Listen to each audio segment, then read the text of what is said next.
네, 안녕하세요. 생물학 신완전 정복 두 번째 강의 시작하겠습니다. 이 책은 생물학 신완전 정복 다시 말씀드리지만 왕십리의 에치모 대학의 에스모 교수가 직접 창작해서 만든 카툰 과학 교재죠. 대학에서 강의 교재로도 쓰고 있고요. 지금 서점에서 사실 수 있으니까 여기 작가 이름으로 검색하면은 구매 가능할 거예요. 작가 이름이 있죠, 여기요. 그리고 여기 책 타이틀이고요. 자, 그럼 이 책의 목차에 대해서 한번 설명을 드릴게요. 저번 시간에 강의했던 생명이란 무엇인가 짧았던 첫 번째 챕터가 있고요. 오늘 강의할 내용 두 번째 챕터 생명체를 이루는 분자들, 그렇죠? 그리고 세 번째 이제 분자들이 모여서 생명체를 이루는 기본 단위인 세포를 만들게 되는데 그 세포에 대해서 세 번째 시간에 배우도록 하고요. 4장은 이제 생명과 에너지. 모든 생명체는 에너지를 이용해야지만 이제 생존 가능하죠. 그래서 어떻게 에너지 대사작용이 어떻게 일어나느냐에 대해서 간단하게 설명드릴게요. 그리고 그 다음 장, 5장에서는 세포 분열. 세포는 분열해야지 자손세포를 만들 수 있으니까요. 그 메커니즘에 대해서, 기작에 대해서 설명을 드릴 거고요. 그리고 자손세포에게 자신의 유전자를 어떻게 넘겨주느냐, 유전학 개요에 대해서 역시 간단하게 말씀드리겠습니다. 그리고 이 7장은 소위 분자생물학이라고 얘기하는 거죠. DNA가 가지고 있는 유전적 정보가 RNA로 만들어지고 이게 다시 단백질로 만들어지는 이런 일련의 과정들, 이 과정들에 대해서 간략하게 설명을 드리겠습니다. 그리고 여기까지가 대충 일반 생물학에서 배우는 내용을 다뤘고요. 그 이후에는 생명과학의 여러 가지 핫 토픽들, 이 책 제목이 생물학 신완전정보, 매울 신자를 썼죠. 핫하다는 거죠. 그래서 핫한 토픽들에 대한 이야기를 나눠볼게요. 그래서 8장에서는 요즘은 유전공학이란 말을 거의 안 쓰지만 예전에 80년대는 생명공학 대신 유전공학이라는 말을 많이 썼었죠. 유전공학의 어원과 그 역사에 대해서 잠깐 알아볼 것이고요. 그리고 요즘 이제 생명과학 전공하는 사람들이 많이 도전하고 있는 신약 개발, 그렇죠? BT, 바이오테크놀로지, 생명공학도 돈을 벌 수 있다. 왜? 우리는 신약을 개발할 수 있을까? 이렇게 주장하시는 분들이 많은데 과연 신약 개발은 어떤 식으로 진행하고 그리고 또 최근 많은 국내 생명과학 기업들이 매진하고 있는 분야 있죠? 바이오시밀러. 이건 무엇인가에 대해서 또 설명을 드릴게요. 그리고 9장에서는 10장에서는 그 다음 장에서는 우리 생명과학 그리고 의학 전공하시는 분들이 많이 연구하고 있는 분야 중에 하나죠. 캔서, 암에 대해서 일반적인 내용을 배워보고요. 그리고 11장, 요즘 다시 얘기되고 있는 SARS, MERS 같은 이러한 바이러스성 여러 가지 전염병들에 대해서 우리가 어떻게 여기에 대처해야 되고 그 바이러스들의 작용, 발병 메커니즘은 무엇인가에 대해서 알아보고요. 그리고 12장은 약간 이제 방향을 바꾸어서 바이오 디젤. 요즘 화석 연료들이 점점 없어져 감에 따라서 생명체에서 만들어진 여러 가지 물질들로 연료를 사용할 수 있는 가능성이 대두되고 있죠. 그거에 대해서 간략하게 공부를 해볼게요. 그리고 13장은 우리나라에서 특히 많은 관심을 받고 있었던 줄기세포 관련 내용들에 대해서 공부해보고요. 14장 나노바이오 테크놀로지. 나노 10의 마이너스 9승미터라는 거죠. 굉장히 작은 스케일에서 이 작은 스케일에서 생명체의 여러 분자를 갖다가 사람이 인위적으로 조작해서 여러 가지 우리가 원하는 물질을 만든다든가 장치를 만든다든가 굉장히 재밌을 것 같죠. 요거에 대해서도 배워볼게요. 그리고 15장 굉장히 많은 분량을 할애하고 있는데요. 면역, 요즘 항암 면역 치료 이런 것들이 되게 각광받고 있어서 면역학의 기본 원리에 대해서 알고 있으면 좋을 것 같아요. 그래서 이것도 공부를 해보도록 하고요. 그리고 16장에서는 합성생물학, 신테릭 바이올로지라고 생명체를 새로 만드는 일종의 유전공학의 21세기 버전의 말이라고 할 수 있죠. 그래서 요즘 합성생물학자를 꿈꾸는 젊은 학생들이 많은데 그것에 대해서도 어느 정도 가능하고 우리는 지금 어디까지 와 있느냐에 대해서 개론을 살펴보도록 할게요. 17장에서는 우리가 간과할 수 없는 생명체의 다양성, 지구상에 많은 생명체가 존재하지만 지구가 건강할 수 있는 그러한 이유들에 대해서 공부를 해볼 거고요. 18장에서는 RNA, 요즘 RNA가 훅 뜨고 있죠. 이제는 RNA보다 DNA가 더 중요하다고, 사실 어느 게 더 중요하다고 얘기할 수는 없는데 굉장히 더 많은 관심을 가졌는데 요즘은 RNA 연구하는 사람들이 굉장히 많아요.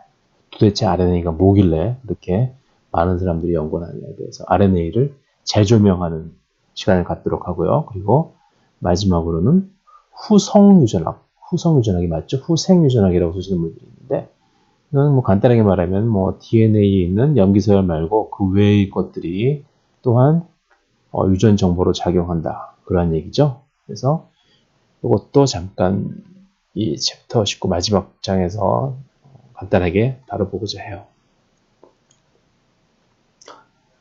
자, 하나의 또 페이지가 반복됐군요. 그래서 생명과학자가 되기 위해서 열심히 공부하는 학생이 있죠. 그렇죠? 그래서 생명과학 시대가 과연 언제 올까? 지금이 과연 생명과학 시대일까? 이 강의를 들어가면서 여러분들 같이 생각해 보도록 해요. 자, 그러면 지금까지 책의 목차에 대해서 알아봤고, 지난 시간에 이어서 제2장 생명체를 이루는 분자들, 탄수화물, 지질, 단백질, 핵산, 이러한 생명체를 이루는 거대 분자들에 대해서 하나하나씩 알아보도록 해요. 자, 생명체를 이루는 분자들. 여러분들 과학 시간에 많이 배웠을 거예요. 생명체를 이루는 분자들을 얘기하기 이전에 분자들은 여러 가지 원자들이 모여서 만들어지죠. 그래서 지구상에 존재하는 물질들을 크게 생명체하고 생물하고 무생물로 나눌 수 있는데 생물하고 무생물을 이루는 원자들은 좀 원자 구성 성분이 좀 다르죠. 우리 지각 돌 같은 데는 규소 같은 그런 물질들이 많이 들어있지만 규소 같은 원소로 많이 이루어져 있지만 생명체는 주로 탄소 그리고 수소, 산소, 질소, 황 이런 것. 그래서 예전에 제가 중학교 때 외우던 기억이 나요. 촌습 이렇게 CHONSP 탄소, 수소, 산소, 질소, 황인 이렇게 이것들이 주로 생명체를 이루는 원자들이에요. 그렇죠? 이렇게 외웠었죠. 왜 많은 주기율표의 원소들 중에 이것들이 쓰일까? 이런 것들은 나중에 여러분들이 다시 공부해보면 알 수 있겠죠? 자, 그래서 생명체를 이루는 원소, 탄소, 수소, 산소, 질소, 황, 인 중에서 그 중에서 어쩌면 가장 중요한 탄소에 대해서 잠깐 공부를 해보도록 하죠. 자, 탄소는 화학 시간에 배웠듯이 최외곽 전자 껍질에 전자가 4개 있어서 여기 하나, 둘, 셋, 넷. 모든 원소는 옥텟 룰이라고요. 이게 자꾸 글씨가 이상해서 죄송합니다. 이 최외곽 전자 껍질에 전자가 8개 있어야지 안정하죠. 그래서 이게 4개밖에 없기 때문에 얘가 또 여기 다른 원소와의 전자를 이렇게 공유해가지고 다른 원소와 이렇게 결합을 할 수 있는 팔이 4개 있다는 거죠. 그래서 4군데로 다양한 결합을 할 수 있기 때문에 우리 생명체를 만들려면 다양한 모양의 화합물을 만드는 것이 중요하겠죠. 그래서 이 결합팔이 하나나 2개나 3개 있는 것보다는 4개가 있어야지 다양한 방향, 이쪽 방향, 이쪽 방향, 이쪽 방향, 이쪽 방향으로 결합을 할 수 있기 때문에 이렇게 4개의 결합을 이루어낼 수 있는 탄소가 이러한 생명체를 이루는 화합물을 이루는 뼈대 역할을 할 수 있는 거죠. 왜냐하면 다양한 결합을 할 수 있으니까. 그죠? 자, 그리고 또한 탄소가 생명체에서 가장 중요한 원소라면은 물, H2O 분자는 생명체에서 어떻게 보면 가장 중요한 분자라고 할 수 있죠. 산소 원자 하나와 수소 원자 2개로 이루어져 있는 H2O. 그죠? 자, 여기도 역시 산소 원자와 수소 원자가 각각 이 짝대기, 서로 연결된 짝대기가 뭐냐면 이게 서로 두 원자가 서로 공유.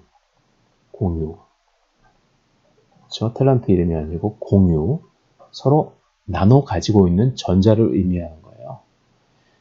여러분, 전자는 음전하를 가지고 있죠. 그리고 다 알듯이 원자 핵은 양전하를 가지고 있는데 똑같이 산소 원자와 수소 원자가 전자를 공유하고 있다고 해도 산소가 수소보다 훨씬 더 전자를 좋아하기 때문에 공유하고 있는 전자가 산소 쪽으로 훨씬 더 많이 치우쳐서 존재하고 있어요. 산소가 더 많이 전자를 잡아당긴다는 거죠. 그래서 여기 이러한 표시를 했는데 이게 뭐냐? 델타 마이너스. 그리스 문자, 이건 대문자 델타고 소문자는 이거예요. 그래서 이렇게 델타 마이너스라고 한 것은 완벽한 마이너스 1가 전하는 아니고 부분 전하라는 뜻이죠. 마이너스 1가는 안 되고 그것보다는 좀 모자란. 그리고 델타 플러스라고 한 것도 플러스 1가는 아니고 그것보다 좀 모자란 전하라는 거죠. 그래서 전자를 산소 원자와 수소 원자 사이가 공유하고 있지만 전자를 산소 원자가 훨씬 많이 땡기기 때문에 산소 쪽에는 부분 음전하가 나타나고 수소 쪽에는 부분 양전하가 나타나게 돼요. 그렇죠? 불균형한 전자 공유. 이걸 극성 공유 결합.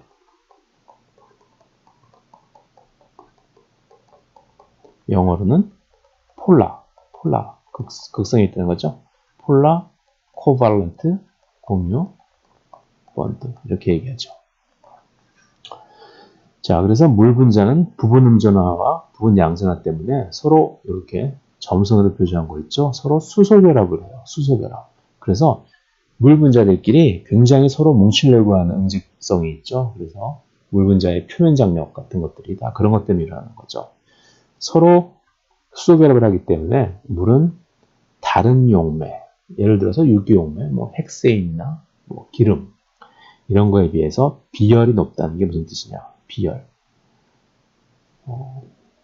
온도를 1도 올리기 위해서, 단위 온도를 올리기 위해서 외부에서 들어오는 열량을 우리가 비열이라고 하죠. 비열. 그래서 비열이 높으면은 그 물질의 온도를 높이기 위해서 더 많은 에너지가 드는 것이고, 비열이 낮으면은 그 물질의 온도를 높이기 위해서 에너지가 별로 안 든다는 얘기죠. 그래서 재미있게도 물은 다른 용매에 비해서 비열이 높아요. 왜냐하면은 외부에서 열이 들어와도, 외부에서 열 에너지가 들어와도 그 에너지가 먼저 물 분자들끼리 하고 있는 이 수소 결합을 끊는 데 사용되고, 그 이후에서야 이 분자들을 움직이는데, 분자들이 움직여서 떨리고 그러는 게 이제 바로 열 에너지에 의해서 온도가 올라가는 그런 현상이죠. 그래서 물 분자들은 다시 얘기하면 이렇게 공유 결합에 의해서 생기는 부분 변화로 서로 수소 결합을 하고 있어서 분자들 사이에 응집력이 크기 때문에 외부에서 열 에너지가 가해져도 이 에너지가 이 수소 결합을 먼저 끊는 데 쓰이기 때문에 쉽게 온도가 올라가지 않는다. 그래서 여러분들 뭐 컴퓨터 냉각할 때 뭐 그게 얼마나 물론 효과가 있겠죠. 하지만 굳이 그렇게 멋으로 많이 한다고들 해요. 팬으로 공냉식 컴퓨터 말고 이제 뭐 물을 돌려가지고 순냉식 하는 컴퓨터들 많이 봤죠. 그만큼 물이 좀 더 냉각을 잘 시키기 때문에. 그렇죠? 왜냐하면 물의 온도가 쉽게 떨어지거나 쉽게 올라가지 않기 때문에. 그렇죠? 그래서 물은 이렇게 온도를 일정하게 유지해주는 역할을 하기 때문에 물이 생명의 용매로 쓰일 수 있었던 거죠. 자, 지금까지 생명체에서 쓰였던 원소인 탄소, 그리고 수소와 산소로 이루어진 물이 생명체의 용매로서 쓰인 그 이유에 대해서 알아봤고요. 자, 이제는 다음 번으로 탄수화물, 영어로는 carbohydrate라고 하죠. 탄소에서 온 거죠. 카본. 그리고 hydrate, 물이 붙어 있다는 거죠. 자, 탄소에 물이 붙어 있다는 뜻이죠. 그래서 이게 기본 단위예요. CH2O가. 그래서 이게 6개 있으면 6탄당이 되고, 이게 5개 있으면 5탄당이 되고, 7개 있으면 7탄당이 되는 거죠. 그쵸? 그래서 이런 기본 구조를 가지고 있어요. 그래서 여기에 만약에 6탄당의 경우에는 C 6개니까 6, H는 2 곱하기 6, 12개, 그리고 산소 O는 6개. 이런 기본식을 가지고 있죠. 그렇죠? 탄수화물은 문자 그대로 탄소 원자 하나에 물 분자 하나의 비율을 결합해서 이러한 일반식을 갖는 화합물을 일컫는다. 여기 N, 그렇죠? N은 3에서부터 그 이상이 될 수 있다. 자, 여러분 가장 유명한 탄수화물 뭐예요? 포도당이죠, 포도당. 저 디자이너가 이렇게 포도당이라고 해서 보라색으로 칠한 것 같은데 포도당의 구조를 나타내고 있어요. 육각형인데 탄소가 6개인데 자 육각형이라서 탄소가 6개인 건 아니고 이러한 생명체를 이루는 화합물에 탄소가 워낙 많기 때문에 이 꼭지점에 다 탄소를 그리기 귀찮으니까 이 생략하는 것은 뭐죠? 여기다 탄소가 있다는 거죠. 탄소가 하나, 둘, 셋, 넷, 다섯, 6개. 6개 있고요. 요 6번째 꼭지점은 사실 탄소가 아니라 산소죠. 그죠? 포도당 이런 형식으로 생겼고 6번째의 탄소는 여기에 있죠. 그죠? 자, 탄소가 6개인 6탄당, 탄소가 5개이면 5탄당이라고 하고요. C6, H12, O6 이렇게 6개의 탄소와 12개의 수소, 그리고 6개의 산소로 이루어져 있다는 거죠. 자, 이 포도당은 대표적인 단당류, 우리 모노사카라이드라고 하죠. 설탕 같은 경우는 다른 당이 또 하나 연결되어 있는 이당류죠. 그렇죠? 자, 그리고 이당류, 그리고 이게 한 5개 이상, 뭐, 몇십 개 미만으로 붙어 있으면 우리가 올리고당이라고 하죠. 올리고, 사카라이즈. 올리고당. 자, 그리고 이게 훨씬 더 굉장히 몇백 개, 몇천 개가 연결되면 우리가 다당류, 폴리사카라이드라고 하죠. 폴리. 네, 많다는 뜻이죠. 쭉 연결되어 있죠. 포도당들이. 자, 여기 아까 말씀드린 대표적인 이당류, 설탕, 수크로즈. 여기에는 포도당, 그리고 여기에는 또 다른 육탄당인 과당, 프럭토우즈가 이렇게 연결되어서 오각형이죠. 육탄당이 2개 연결되면 오각형인데 탄소가 여기도 있고 여기도 있기 때문에 탄소의 개수를 세어보면 6개니까 역시 프럭토즈 육탄당. 어쨌든 글루코즈와 프럭토즈가 연결된 대표적인 이당류, 설탕의 구조를 보여주고 있어요. 자, 하나 있으면 단당류, 2개 있으면 이당류, 여러 개 있으면 올리고당, 그리고 굉장히 많으면 다당류. 자, 포도당이 주르륵 연결된 다당류인 전분, 감자에 많은 전분, 식물체에는 전분을 많이 가지고 있죠. 자, 포도당이 주로 연결된 게 여기 다당류가 전분이 대표적인 식물체의 다당류라고 얘기했는데, 자, 여기 보세요. 포도당이 쭉 연결된 다당류인 셀룰로즈. 셀룰로즈는 역시 식물체가 가지고 있는 다당류인데 이 다당류를 구성하는 포도당의 연결 패턴이 달라요. 지그재그로 되어 있죠. 한 번은 이쪽 이렇게 요 CH2OH가 붙은 부분이 이렇게 연결되어 있는 패턴이 다르죠. 보시면 여기 포도당은 여기 전부는 다 한쪽으로 되어 있는데 이러한 구조적 차이 때문에 이렇게 되어 있는 경우는 우리가 전분이라고 부르고 반대로 이렇게 지그재그로 연결되어 있는 것은 우리가 셀룰로즈라고 불러요. 이렇게 지그재그로 연결되어 있기 때문에 요 윗가닥, 요 아랫가닥, 그리고 요 밑에 가닥, 요것들끼리 서로 요 OH 그룹을 가지고 수소 결합을 할 수 있어요. 그래서 이러한 다발들이 좀 더 강력하게 서로 결합할 수 있기 때문에 셀룰로즈가 굉장히 단단한 거죠. 그렇죠? 우리 나무가 단단한 이유가, 목재가 단단한 이유가 바로 셀룰로즈가 주된 구성 성분이기 때문이죠. 목재로 여러분들이 안고 있는 가구들, 책상이나 의자 같은 걸 만들 수 있는 이유가 목재가 셀룰로즈를 가지고 있다. 셀룰로즈는 포도당을 단위체로 만들어진 폴리사카라이드 다당류인데 또 다른 식물성 다당류인 전분과 다른 성질은 얘네들이 이 포도당이 결합하고 있는 패턴이 다르기 때문에 서로 강력하게 수소 결합에 의해서 연결되어 가지고 단단한 이러한 섬유질을 만들 수 있다는 거죠. 그렇죠? 자, 지금까지 알아본 셀룰로즈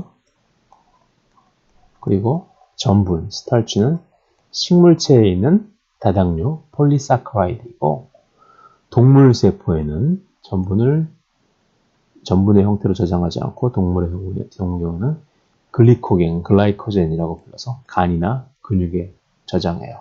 남아도는 포도당을 쭉 연결해서 글리코겐의 형태로 당이나 지방이나 근육에 저장하게 됩니다. 그래서 전분하고 셀룰로즈는 식물, 그리고 글리코겐은 동물 이렇게 기억하시면 돼요. 자, 그래서 첫 번째 카보하이드레이트, 탄수화물에 대해서 알아봤고 이번엔 두 번째 생명체를 이루는 거대 분자, 지질, 그렇죠? 여기 올리브 오일, 버터, 그리고 이거 돼지 삼겹살 이런 데 많이 존재하는 거죠. 생명체를 이루는 분자들 좀 미끌미끌하고 기름진 것은 바로 지질이지. 지질, 리피드라고 하죠. 자, 지질 중에서 가장 기본이 되는 것은 우리가 지방산이에요. fatty acid.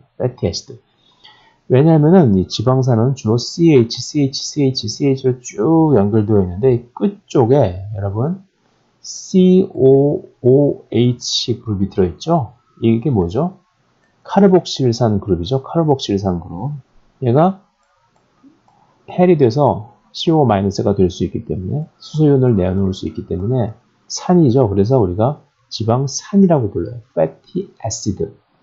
자, 지방산은 크게 포화 지방산과 불포화 지방산으로 나눌 수가 있어요. 자, 많이 들어보셨죠? 포화 지방산과 불포화 지방산. 자, 탄소 사이에 수소가 더 들어갈 수도 없이 꽉 차 있으면 포화 지방산 보세요. 탄소는 결합판이 4개 있다고 그랬죠? 다 결합하고 있죠? 이 탄소 보시면 이 결합판 2개는 위에 다른 탄소와 이 결합판 2개는 옆에 수소와 그렇죠? 다 그런 식으로 꽉 차 있어요. 모든 탄소가 다 수를 가지고 있어요. 다 꽉 차 있죠. 그런데 불포화 지방산의 경우는 여기 이 2개의 탄소를 보세요. 여기 보시면 탄소와 탄소 간에 이중결합, 그렇죠? 이중결합을 하고 있죠. 이중결합. 이거는 단일결합. 그리고 탄소와 탄소 사이에는 삼중결합도 할 수가 있어요. 어쨌든 이중결합을 하고 있기 때문에 이쪽 팔이 하나 모자라서 여기 수소가 연결이 안 돼 있죠. 그래서 이중결합이 있어서 수소가 더 들어갈 여지가 있으면 완벽하게 수소 그리고 수소와 같이 다니는 전자로 포화되지 않았기 때문에 이러한 지방산을 우리가 불포화 지방산이라고 해요. 불포화 지방산. 자, 쭉 탄소가 단일 결합으로 쭉 연결되어 있어요. 단일 결합, 다 단일 결합이죠. 그러면 포화 지방산. 중간에 하나라도 탄소와 탄소의 이중 결합이 있으면 우리가 불포화 지방산이라고 불러요.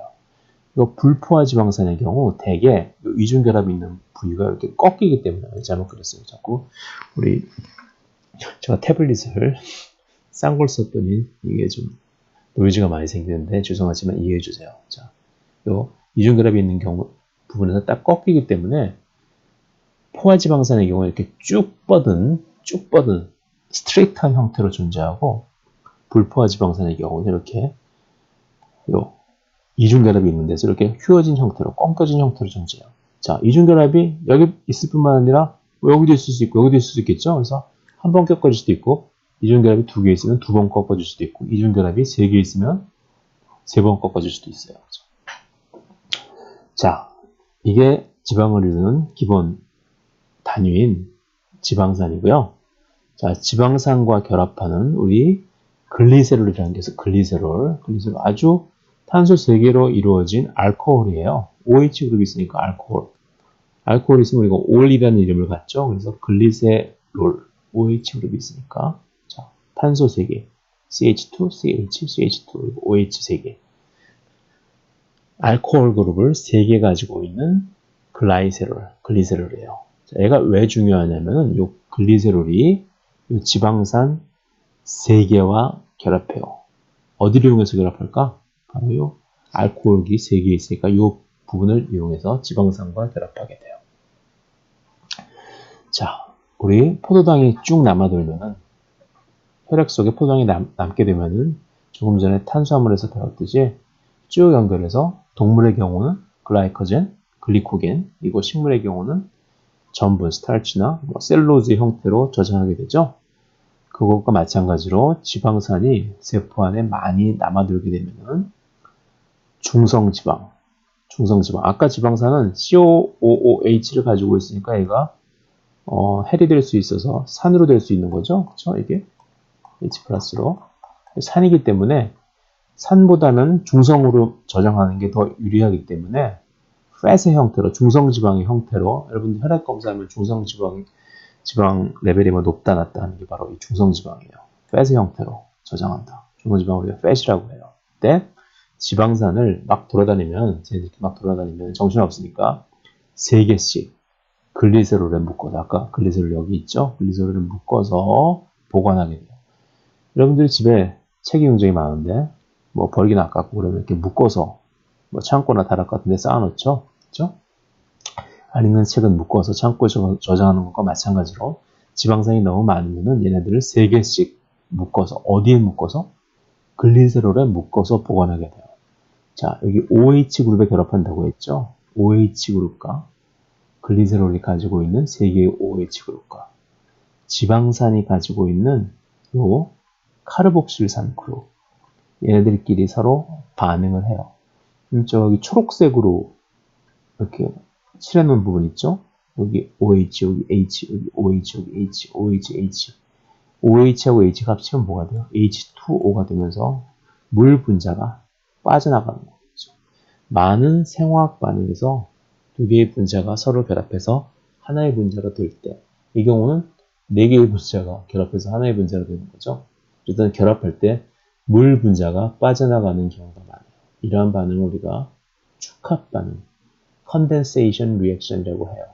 어떤 이러한 분자와 어떤 이러한 또 다른 분자가 서로 만나서 요 OH와 H가 H2O의 형태로 빠지면서 두 개가 연결되는 이러한 과정을 우리가 축합 반응, condensation reaction이라고 불러요. 반대로 이것의 역반응은 어떨까요? 어떤 분자가 물이 들어가면서 두 개로 쪼개지는 이러한 반응을 뭐라고 할까요? 물이 들어가니까 가, 수, 분해. 물이 들어간다, 더해진다가 그 영어로는 하이드로라이시스가 되죠. 자, 그래서 글라이세롤 하나에 이렇게 지방산 3개가 연결되어 있기 때문에 이것을 우리가 뭐라고 부르냐? 트리 3개라는 뜻이죠. 트리케라톱스, 여러분들이 좋아하시는 공룡. 뿌리 3개죠, 그죠? 수식 공룡. 그죠? 트리글라이세라이드, 지방산이 3개 붙은 글리세롤 유도체, 그래서 트리글리세리드라고 불러요. 이는 대충 우리와 같이 3개의 다리, 지방산이 3개에 연결된 모양으로 생겼다. 자, 여기서 OH하고 H가 빠지니까 연결된 형태는 이렇게, 그렇죠? 이거 우리가 에스테르라고 하죠. 에스테르, C, O, 요 형태. 그래서 에스테르 결합이 3개 생기면서 글라이세롤 하나가 지방산 3개와 결합할 수 있는 거죠. 그렇죠? 이렇게 해서 만들어진 이 형태를 우리가 트리글리세라이드 혹은 일반적인 말로 fat, 우리가 흔히 얘기하는 지방이 바로 이런 거예요.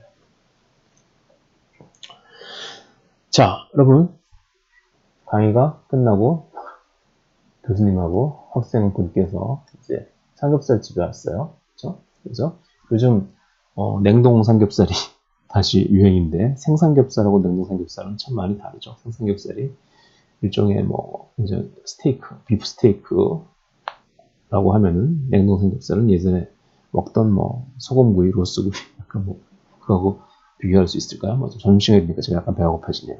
어쨌든 삼겹살을 구워 먹는 과정을 보세요. 이게 휘어진 거 보니까 이건 냉동 삼겹살이 아니라 생삼겹살 같습니다. 어쨌든 자 보세요. 여러분 그런 생각 했을지 몰라요. 삼겹살집 가가지고 저는 삼겹살을 그냥 기름 소금 말고 맨 소금에 찍어 먹는 걸 좋아하는데 대부분의 삼겹살 집에서는 디폴트로 기본으로 주는 게 기름 소금을 주죠. 기름장이란 말은 틀린 말이래요. 소금에다가 참기름이 약간 들어간 기름을 넣어가지고 이렇게 주는데, 기름장을 주는데, 이 기름장에 있는 참기름은 똑같은 기름인데, 식물성 기름은 왜 상온에서 참기름병, 왜 액체이고, 삼겹살의 기름은 왜 고체일까? 여러분들 생각해 보신 적 있어요? 여러분들이 그런 얘기 많이 들어보셨죠? 동물성 지방에는 포화지방산이 많이 있고, 식물성 지방에는 불포화지방산이 많다. 실제로 그래요. 자, 아까 앞 페이지로 돌아가서 여러분, 포화지방산은 쭉 뻗은 형태로 존재하고, 불포화지방산은 이렇게 불포화, 이 이중결합이 있는 자리에 꺾여져가지고 휘어진 형태로 존재한다고 했죠. 그래서 불포화 지방산을 가지고 있는 팻의 경우에는 지방산 부분이 불포화 지방산이 많은 식물성 지방은 지방산 부분이 꺾인 형태라서 이렇게 부피를 공간을 많이 차지하기 때문에 분자들이 가깝게 위치하지 못하고 이렇게 서로 널널하게 떨어져 있어요. 반면에 포화지방산을 많이 가지고 있는 동물성 지방은 포화지방산이기 때문에 지방산이 쭉쭉 뻗은 형태예요. 그래서 쭉쭉 뻗은 형태이기 때문에 분자들이 서로 가깝게 위치해서 분자들이 가깝게 위치한다는 건 뭐예요? 분자들이 멀리 떨어져 있으면은 그게 유동성이 있으니까 액체에 가깝고 분자들이 멀리 떨어져 있으면 그렇죠? 널널하게 저희들이 돌아다니면 액체에 가깝고 분자들이 빽빽하게 모여 있으면 이건 유동성이 없기 때문에 고체에 가까운 거죠.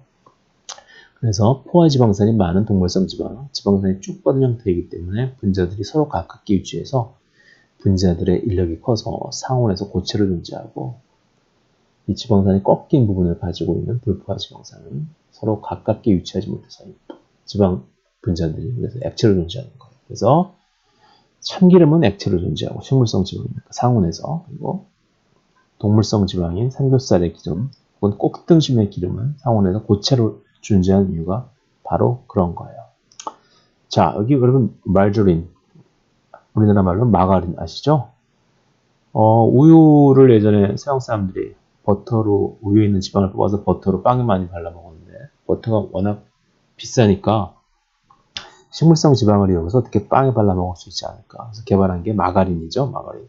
식물성 지방은 상온에서 액체로 존재하는데 이걸 억지로 고체로 만든 거죠. 어떻게 하면 될까요?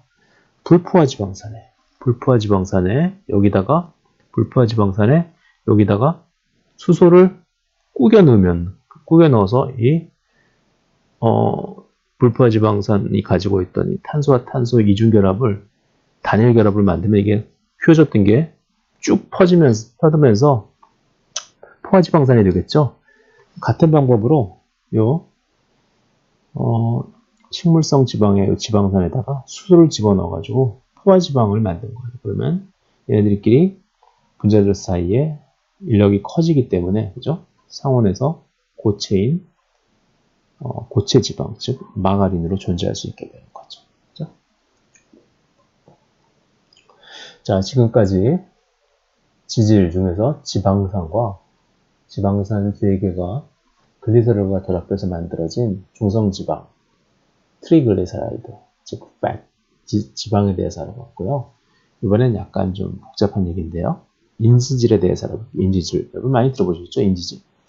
인지질은 세포막의 구성 성분이 여러분 나중에 다시 세포 시간에 세포를 다시 배우겠지만 세포는 어때요? 우리 세포 안쪽도 거의 다 물이고요. 바깥쪽도 물이에요. 우리는 물에 둘러싸여 있죠. 하지만 우리가 여러분들이 집을 지어가지고 집을 잘 지었으면 울타리를 쳐가지고 여기까지는 내 땅이다 이렇게 얘기하고 싶을 거 아니에요. 그런 것처럼 세포도 이 안은 내 세포다라고 얘기하려면은 이 뭔가 바깥도 물이고 안도 물이기 때문에 물과 섞이지 않는 어떤 물질을 사용해서 이렇게 세포의 안과 밖을 구분하는 이런 경계를 만들고 싶어요. 그게 뭘까요? 그게 바로 세포막이죠. 그래서 물하고 안 섞이는 물질을 만들어야 되기 때문에 뭐를 이용해서 세포막을 만들까요? 그렇죠? 지질이죠. 세포막의 주된 구성 성분은 그래서 지질이에요. 그중에서 특별히 인지질, 여기 포스포러스, 인이 붙어 있는 지질을 우리가 인지질이라고 불러요. 그래서 세포막을 이루는 인지질은 대개 이렇게 우리 콩나물처럼 그리는데, 콩나물인데 꼬리가 하나가 아니라 두 개예요. 두 개. 여기 보시면 이 꼬리는 이 지방산으로 이루어졌죠. 지방산. 대개 하나의 지방산은 포화지방산, 다른 하나의 지방산은 불포화지방산으로 이루어져 있는데, 이 콩나물의 꼬리 두 개는 이 지방산을 뜻하는 거고, 이 콩나물 머리보단 대가리라고 말하는 겁니다. 친숙하죠. 콩나물 대가리를 이루는 이 노랗게 되게 인지질의 머리를 칠하는 이유는 우리 인이 노란색을 띠고 있죠. 그래서 인지질은 되게 이렇게 노란색으로 그리는 경우가 많아요. 어쨌든 요 인지질은 요 지방산으로 이루어진 꼬리와 요 인을 포함하고 있는 머리 부분으로 이루어졌다. 그래서 여기 인이 있고 요 R이라고 하는 건 여기 어떤 다른 놈들이 여러 가지 놈들이 와서 붙을 수 있다는 얘기예요. 그래서 R 부분에 어떠한 분자가 결합하느냐에 따라서 서로 다른 여러 종류의 인지질로 나누어져요. 그래서 뭐 이런 것까지 뭐 아실 필요는 없지만 여기 뭐 콜린이 붙으면 포스파티딜 콜린, 뭐 이노시털이 붙으면 포스파티딜 이노시털, 세린이 붙으면 포스파티딜 세린 이런 식으로 이 R에 어떤 분자가 가서 붙느냐에 따라서 서로 다른 종류의 인지질이 돼요. 중요한 거는 인지질은 우리가 양친매성이라고 불러요. 양친매성. 이게 무슨 뜻이냐? 양친매성. 양쪽과 다 친하다는 거죠. 영어로는 amphipathic. 양쪽을 다 좋아한다 이런 뜻인데, 여러분 개구리를 지난 시간에 이어서 또 그리는 이번엔 쥐 말고 태블릿이 영 성능이 안 좋네요. 지금 굉장히 싼 태블릿을 샀거든요. 돈이 없어서. 이 개구리 같은 이 양수를 영어로 뭐라고 그래요? amphibian이라고 하죠. amphibian. amphi라는 게 뭐예요?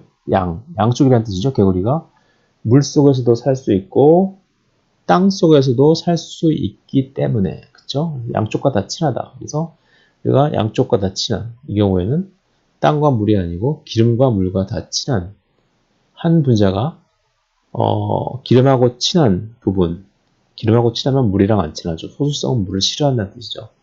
물을 싫어하는 부분과 친수성, 물을 좋아하는 부분을 모두 다 가지고 있는 분자를 우리가 양친매성 분자, amphipathic molecule이라고 불러요. 인지질은 아주 대표적인 amphipathic molecule이에요. 자, 그래서 아까 제가 여기서 얘기했듯이 세포는 안쪽도 물, 바깥쪽도 물이기 때문에 양친매성인 인지질 분자를 두 겹으로 잡아요. 두 겹이죠. 그렇죠? 그래서 물과 친한 요 인지질의 대가리 부분은 한쪽은 세포 질 쪽, 세포 안쪽, 그렇죠? 한쪽은 세포 바깥쪽 이렇게 위치해가지고 요 사이는 지질이기 때문에 물이 이쪽으로 잘 못 들어오겠죠, 그죠? 그래서 이렇게 세포 안과 밖의 담을 형성하는 역할을 우리 인지질이 담당하고 있어요. 그래서 우리가 세포막을 인지질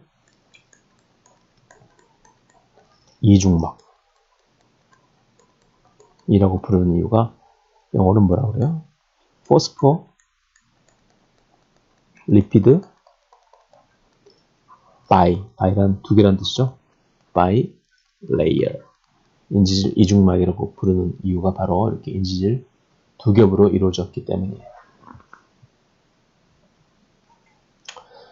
자, 그래서 인지질로서 지질 파트를 끝내고요. 이번엔 단백질에 대해서 공부를 해볼게요.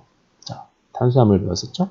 그리고 지질, 그리고 단백질, 그리고 그 다음에 배워야 될 핵산, 이런 것, 요 네 개를 탄수화물, 지질, 단백질, 핵산, 이렇게 네 개를 네 가지 거대 분자, 거대하다고요?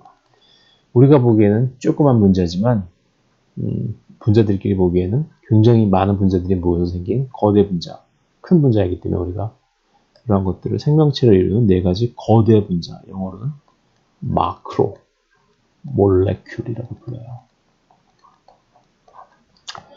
그래서 탄수화물, 지질, 그리고 단백질은 생체 내에서 가장 중요한 마크로몰레큘, 거대 분자죠. 여러분, 단백질 하면 무엇이 제일 먼저 생각날까요? 여기 계신 분들처럼 고단백, 저칼로리 영양식품, 약간 좀 공부하신 분들은 단백질은 20종의 아미노산이 펩타이드 결합으로 연결된 거대 분자, 이런 얘기들 많이 들어보셨죠? 자, 단백질을 이루는 기본 단위인 아미노산이에요. 아미노산. 이렇게 생겼죠?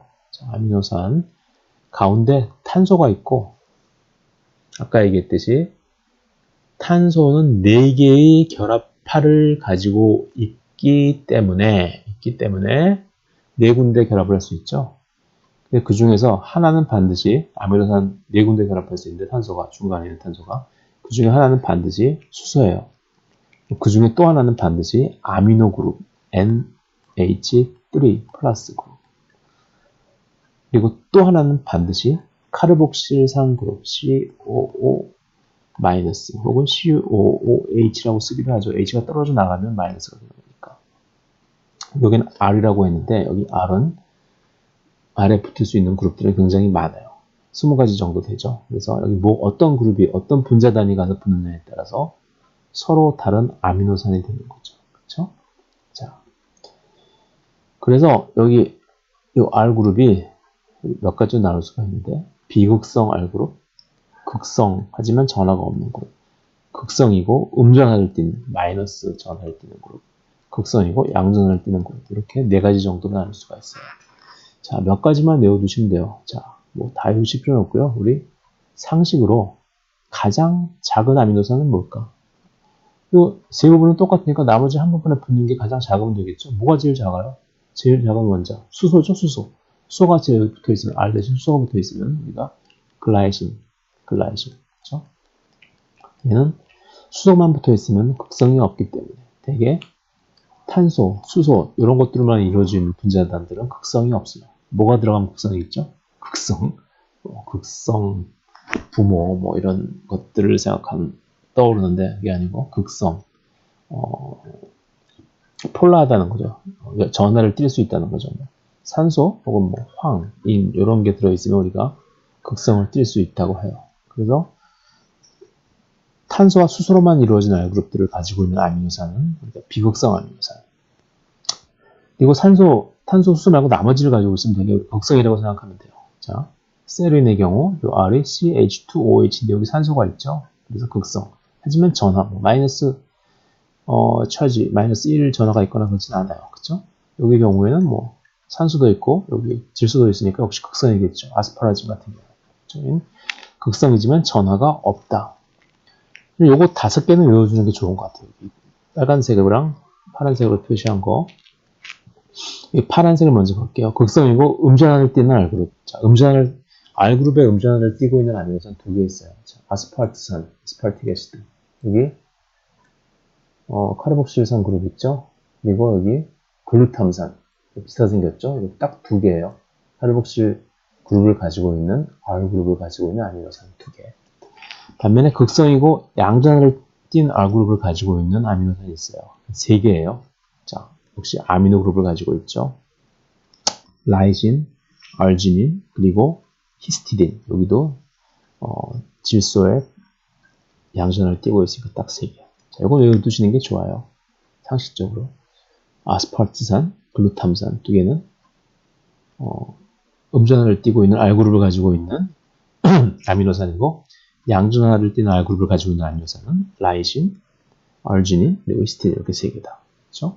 라이신, LYS, 3글자로 표시할 땐 LYS, 그리고 한 글자로 표시할 땐 K, 아르지닌은 3글자로 표시할 땐 ARG, 그리고 한 글자로 표시할 때는 아르지닌이니까 R, 그렇죠? 히스티딘, HIS를 표시하고 H로 표시하죠. 자, 아스파르트산 3글자로 표시할 때는 ASP, D, 한 글자는 D, 글루탐산은 GLU로 표시하고 E로 한대요. 왜 E로 하냐면 아스파르틱 애시드가 D니까 비슷한 성질을 가지고 있는 음전을 띄고 나누면서 D에 다음 글자인 E를 사용했다는 썰이 맞을 가능성이 높아요. 자, 예전에는 이렇게 3글자를 많이 외웠는데 제가 대학교 때만 해도 요즘은 한 글자가 더 많이 쓰이죠. 왜냐하면 요즘 생물정보학의 발달로 세 글자를 쓰는 것보다 한 글자를 쓰는 게 훨씬 데이터 양을 줄일 수 있으니까, 그죠? 자, 그래서 지금까지 단백질을 이루는 아미노산의 아미노산에 대해서 알아봤고, 이제 아미노산들이 모여서 단백질이 만들어지는데, 단백질이 만들어지는 과정에 대해서 공부해 보도록 할게요. 자, 단백질의 구조 볼게요. 단백질의 구조. 재미있게도 단백질을 이루는 구조를 우리가 1차 구조, 그리고 2차 구조, 그리고 3차 구조, 4차 구조라고 설명해요. 1차, 2차, 3차, 4차 어디서 어른들이 저녁 때 많이 얘기하는 그런 구호들이 생각나죠, 그죠? 자, 1차부터 일단 살펴볼게요. 단백질의 1차 구조는 뭐냐? 1차 구조는 아미노산이 펩티드 결합이 뭔지는 일단 설명드릴게요. 쭉 연결된 형태를 얘기해요. 그렇죠? 그러니까 쭉 연결된 일렬로 쭉 연결된 그러한 일렬의 서열을 우리가 1차 구조라고 한 거예요. 자, 단백질을 이루는 아미노산들이 펩티드 결합에 의해서 서로 결합이 된다고 했는데 펩티드 결합이 뭔지 볼게요. 자, 이 아미노산 하나 있죠? 하나 있고 여기 두 번째 아미노산이 있는데 얘네들끼리 서로 펩티드 결합을 하려면은 한쪽 아미노산의 카르복실산 그룹하고 한쪽 아미노산의 아미노 그룹끼리 서로 연결이 돼요. 그러면은 여기서 CO, 뭐 O-로 표시할 수도 있고 이 O-가 해리가 안 되고 OH로 표시할 수가 있어요. 그리고 N, H, 이게 죄송합니다. 이런 형태로 여기서 결합이 될 때 여기서 OH가 빠지고 H가 빠져요. 아까 배웠었죠? H2O가 빠지면 그렇죠? 이거 컨덴세이션 리액션 축합 반응이죠. 이게 빠지면서 CO하고 NH가 이렇게 연결이 돼요. 그래서 펩티드 결합, 이러한 형태를 펩티드 결합이라고 해요. C하고 O, 이중 결합이 연결되어 있어요. 그리고 N, H. 이러한 펩티드 결합이 만들어지면서 하나의 아미노산과 이웃 아미노산이 서로 연결되게 돼요. 그러면 펩티드 결합이 무지하게 많은 거, 여기 하나 있고 두 개 있고, 무지하게 많으면 쭉 여러 개의 아미노산을 연결할 수 있죠. 그래서 이렇게 아미노산이 쭉 연결된 형태를 우리가 펩티드 결합이 굉장히 많다. 펩티드 결합이 많다 그래도 우리가 많다는 뜻이죠. 폴리펩티드 혹은 발음에 따라서 폴리펩타이드라고 하기도 하고 그렇죠? 라고 불러요. 자, 그래서 이 아미노산들이 쭉 연결되어 있는데 극성이 있을 수 있겠죠. 왜냐하면 이쪽 아미노산의 아미노 그룹이 끝쪽에 존재하겠고 반대쪽은 반드시 끝에 아미노산의 카르복실산 그룹이 존재하겠죠. 그래서 이렇게 아미노 그룹이 노출된 부위를 우리가 N-말단이라고 부르고요. 아미노 그룹이 노출되어 있습니다. 그리고 카르복실 그룹이 노출된 부위를 우리가 C-말단이라고 해요. 그래서 여러분들이 왔다 갔다 하는 전철, 앞뒤가 없어가지고 이쪽으로 갔다 저쪽으로 갔다 이렇게 이런 전철이 있는 반면에 어떤 전철은 방향성이 있죠. 한쪽 방향으로만 가죠. 그런 것처럼 이 단백질을 이루는 아미노산들이 쭉 연결되어가지고 생성된 폴리펩타이드는 방향성이 있어요. 그렇죠? 우리가 진해가 있으면